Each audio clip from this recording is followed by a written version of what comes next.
Okay, so first things first, CDM applies to all construction work.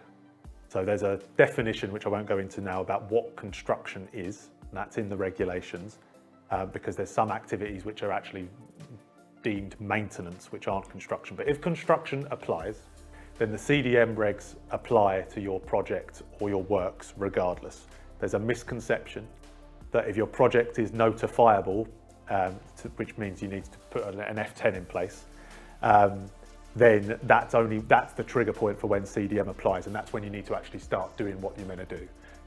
That couldn't be further from the truth. That needs to be knocked out of the park because that's a myth. CDM applies across the board.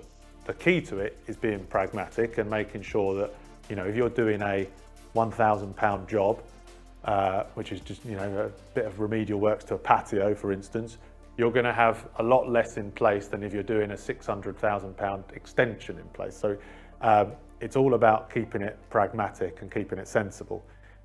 My advice always is, if it seems like it's overboard and it seems like you're doing stuff for the sake of doing stuff and it's not making it any safer, question. Because ultimately that's what it's all about. This health and safety is about impact and results. And if you're not having that impact and results and it feels like it's just ticking a box for the sake of it, then it probably is, or it's probably been applied in the wrong way. But in answer to the question, CDM applies to all construction projects across the board. Obviously, as you work on the big, huge central London projects, they're going to manage their projects and their CDM responsibility slightly different than someone working on an extension of a house build.